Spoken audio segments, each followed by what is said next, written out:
thinking about that throughout their relatively short deliberation. I can't believe motherfuckers are angry already on Twitter.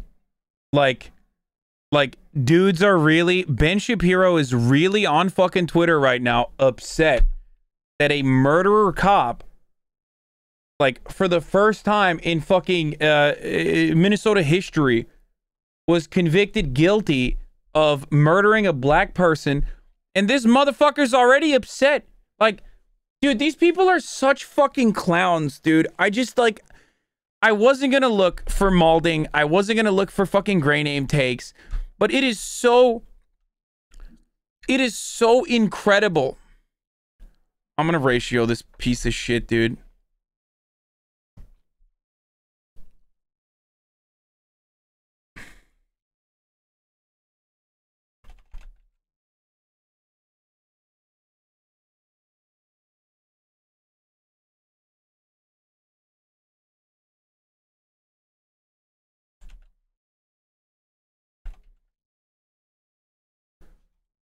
Fucking asshole.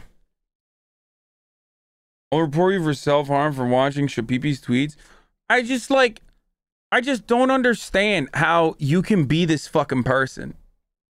I don't understand how you can look to an instance where, like, you're supposed to uphold the criminal justice system, and, like, you're still looking for some shit. You're still looking for an opportunity.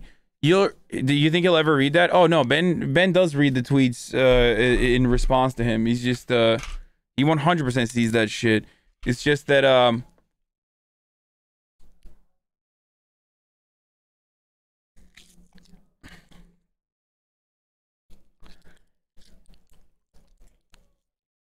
it is wild, dude. Absolutely fucking wild.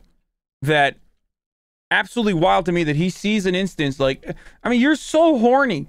You are so fucking horny. How horny can you get to see black people fucking suffer, dude? That, like, the one instance where, like, it's so open and cut, and the justice system, in all of its endless sea of inequalities and unjust actions, turns around and, like, arrives at the fucking correct verdict, and he's still upset.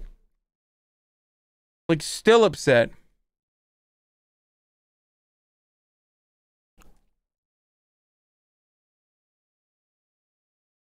And don't forget, this is just one case, guys. This is one case.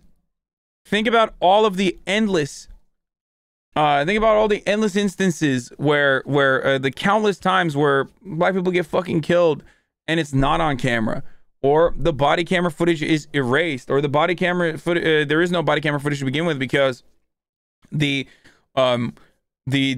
leading officer in the case will just be like, turn off your fucking body camera before you do anything. Like, for justice to be served in this instance, it took numerous people trying to interfere. It took countless amounts of actual on the ground first-hand account eyewitnesses. Breonna Taylor never got justice. You know what I mean? And ultimately, it's not like George Floyd got justice either, because there is no justice when George Floyd is dead. Like, what is the fucking justice? It's not like he can get unmurdered.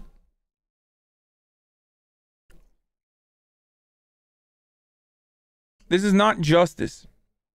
This is accountability. What happens next will be justice, depending on what happens next, depending on what comes after this. Then it could start to be justice. But we're not at justice yet. We're at accountability, okay?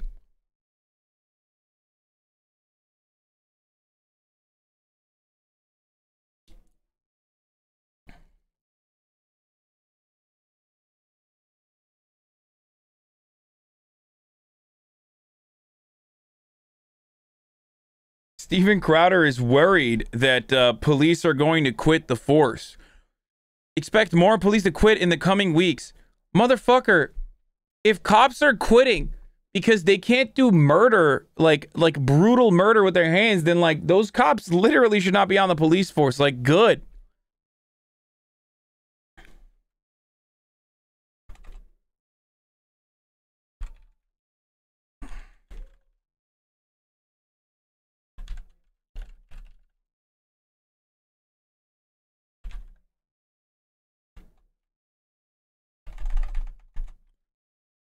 Murder with their bare hands.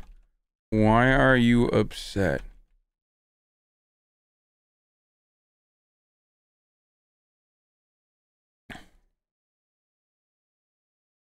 There you go. Fuck you, Steven Crowder, you little bitch. Like, can you imagine? Can you fucking imagine?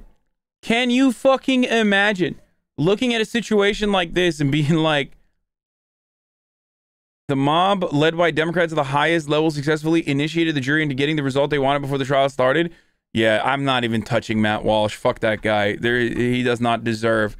Look, Ben Shabibo is one thing. His fucking minions, I'm not going to waste time with. Like, motherfuckers in here don't even need to know.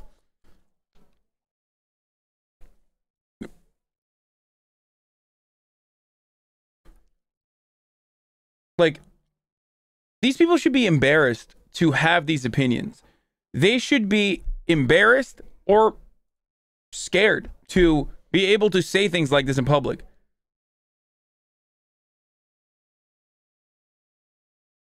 Ben is always on the wrong side of history. Ahead of the trial for the murder of George Floyd, Ben Shapiro defends Derek Chauvin at length.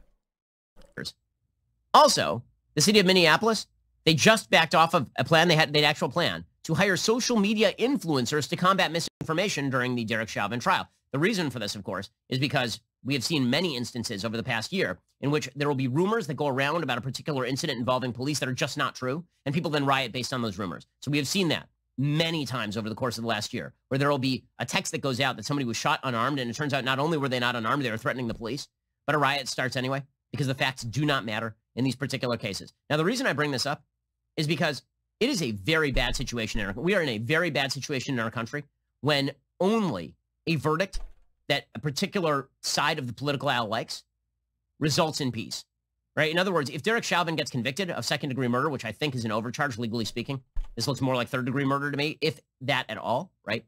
Like, there's a better case for excessive force than either of those two. Frankly, I think that Chauvin has a fairly strong defense here. I mean, just on a legal level, put aside the morality of what Derek Chauvin did, Chauvin on a legal level is going to have a fairly strong defense here. And I'm just warning people about this right now, because the way the media are going to portray this is if Derek Chauvin gets off, then it's going to be because the system failed and your eyes are, you can trust your eyes when you watch that tape, but you can't trust the system.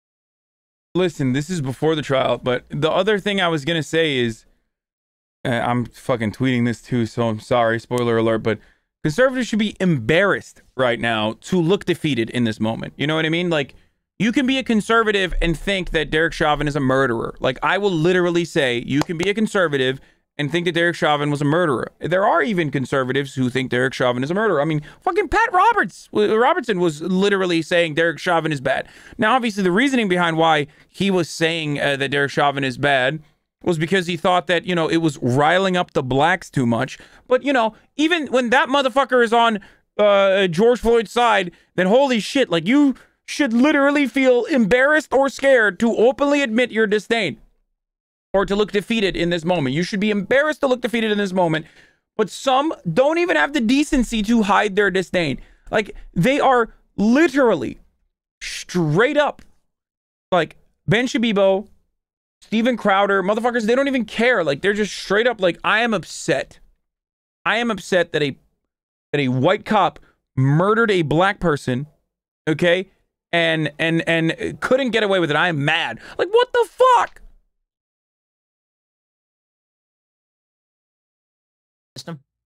Derek Chauvin's defense is pretty straightforward here. His defense is going to be that George Floyd had enough fentanyl in him to kill a horse.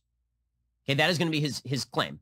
And there's going to be fairly good evidence for that. There was a medical autopsy done after George Floyd died. The medical examiner said explicitly that if George Floyd had been found dead in his house with that level of fentanyl in his blood, then he would have immediately declared it a drug overdose. This is not even true, but the medical examiner in that particular case wrong struggled to find evidence that the knee on the neck of George Floyd is what actually caused his death? Wrong.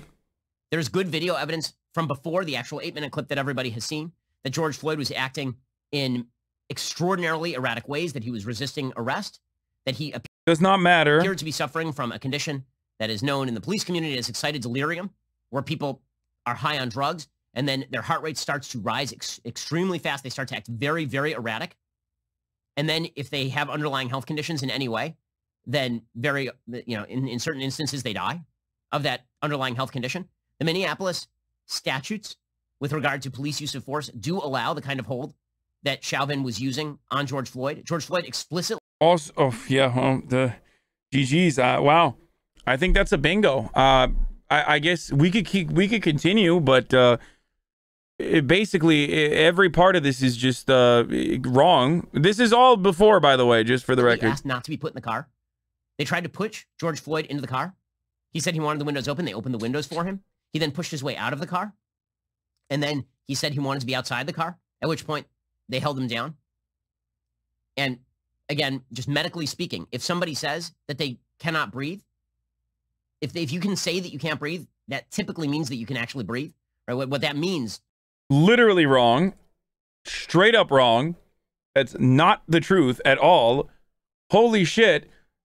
I am glad that Harvard-educated lawyer Ben Shabibo decided to not become a fucking trial lawyer and instead became a fucking charlatan grifter for the right, because turns out, like, what do you mean medically speaking? I want to understand, like, does Ben Shabibo believe that because his wife is a doctor that he, by osmosis, kind of like, not dissimilar to Donald Trump, whose uncle was in MIT, understands the medical profession quite well? My wife is a doctor, after all. Therefore, I have the medical proficiency to speak as an expert on this regard. And no one can speak while they're being choked. This is the case. For example, if you're being waterboarded and you start making noises, that means you're technically not being waterboarded, medically speaking. This was all before the trial, I believe. So that's why he's like wrong on every fucking count. Medically speaking, if your wife's P word is wet, then you need a mop, and it is a medical disability. Medically speaking, is that you're having a heart condition. Right? Very often, when someone says they can't breathe, that is not because you are having a closure of the trachea. Right? It's not about your neck being in some way pressured. Right? There's no damage that was actually done to George Floyd's neck in the autopsy. So again, all of this is going to be what the defense is for Derek Chauvin, and they have to prove some level of intent by Chauvin, which is going to be super difficult. Right? The notion that you can say that this police officer came to kill that day, right, which is kind of what you have to say in a second-degree murder trial. First degree, like he fully intended to kill him, he wanted to do it. Second degree is reckless disregard, that he did it knowing that George Floyd might die. That's going to be hard to prove. Again, if they really wanted to get Chauvin, the best they could have done here, I think, is probably an excessive force charge. Now, oh, that's really interesting. I too love watching Ben Shapiro, so I can be wrong on all accounts. Maybe because of all the hubbub surrounding the trial, the jury decides to convict anyway, because they don't want... Like, dude, I mean, honestly, let me do this to Ben. Like, let me do what fucking Chauvin did to George Floyd to Ben Shabibo, if it's not like a serious thing. But here's the reality. If I were to say this out loud, like, motherfuckers could literally be like, he's threatening to harm me physically. Oh, okay, so you understand that it's like literally a felony level aggravated assault where you could end up murdering someone if you were to do that. You know what I mean? That's the inherent irony in how conservatives operate. Like, that's precisely why when Steven fucking Crowder, that asshole who turned around and tried to recreate the murder of George Floyd, the reckless disregard that they have for Black lives, by the way, holy shit. They're like taking it one step beyond murder porn and literally fucking reenacting the murder porn. When Steven Crowder was doing that, he didn't actually do the exact same thing that happened, right? He didn't. The reason why he couldn't do that, is because he knows that if he were to do that, he could have fucking died, okay?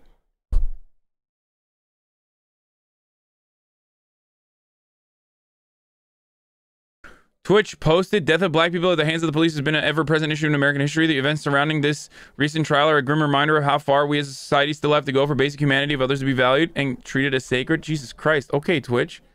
Good shit, Twitch. Oh, Keith Ellison is speaking now. I love Keith Ellison. We are waiting on Keith Ellison to speak now.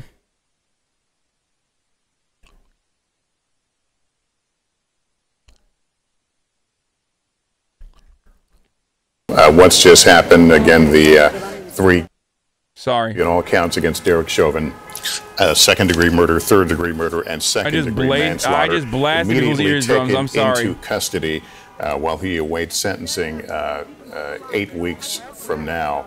The crowd largely constrained, subdued in many ways, and certainly showing a sense of relief and satisfaction that the system worked, in their opinion, in this case. I apologize. All hoping, of course, that this will be a peaceful evening ahead as this verdict is absorbed, and this city that has been so emotionally wrenched over the last year begins to find its footing amid all this. And here's a picture outside the scene. I guess we can call it the crime scene now. This is where George Floyd took his last breaths, on this corner under the knee of now former officer Derek Chauvin. We saw many pictures of many angles of this intersection, both police body cams, a security camera across the street, even cameras from the convenience store across the street, where George Floyd had visited before his fatal encounter with police. There's a memorial at this site that has been ongoing since after his death, and you can see now people arriving at the scene to pay their respects and to remember all of what happened and what has just happened in all of this. Let me go to NBC correspondent Megan Pfister. Let me just